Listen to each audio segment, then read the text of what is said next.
यह कहानी एक युवा सैनिक अर्जुन की है जो अपने देश के प्रति निष्ठा और साहस के लिए जाना जाता था। अर्जुन का सपना बचपन से ही था कि वह एक सैनिक बने और अपने देश की रक्षा करे।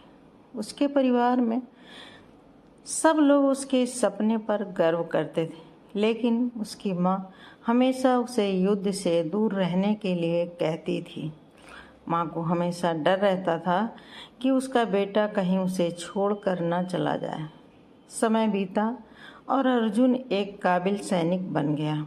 एक दिन उसे सीमा पर जाने का आदेश मिला, जहाँ दुश्मनों के साथ एक बड़ा संघर्ष होने वाला था। अर्जुन ने अपनी माँ से विदा ली। उसकी आंखों में आंसू थे, लेकिन दिल में देश के प्रति कर्तव्य का भाव। माँ ने उसे गले से लगाते हुए कहा, सावधान रहना मेरे बेटे, तुम्हारी सलामती मेरी दुआओं में है। अर्जुन सीमा पर अपने साथियों के साथ डटकर दुश्मनों का सामना कर रहा था।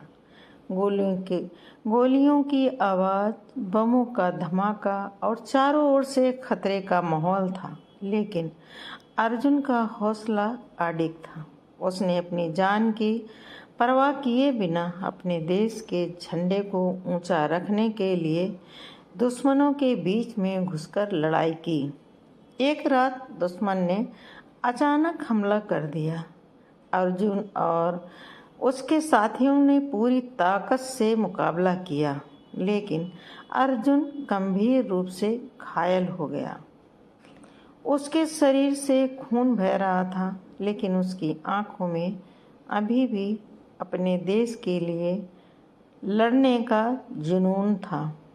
अस्पताल में भर्ती होने के बाद अर्जुन की हालत बहुत नाजुक हो गई। डॉक्टरों ने कहा उसे बचा पाना मुश्किल है, लेकिन अर्जुन की माँ को अब भी विश्वास था कि उसका बेटा ठीक हो जाएगा। वह अस्पताल में दिन रात बैठी रही, अपने बेटे के लिए दुआएं करती रही।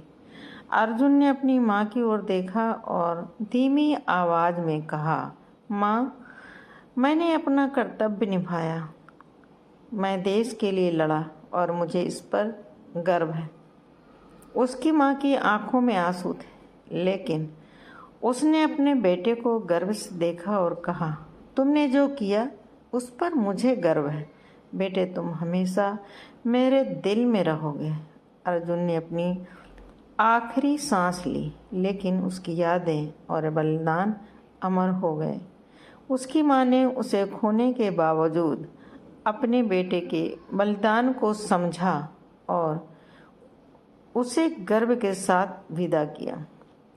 यह कहानी हमें यह सिखाती है कि एक सैनिक का जीवन केवल अपने परिवार के लिए नहीं, बल्कि पूरे देश के लिए होता है। उसका बलिदान उसकी निष्ठा और साहस का प्रतीक है, और उसका योगदान हमेशा याद रखा जाता है।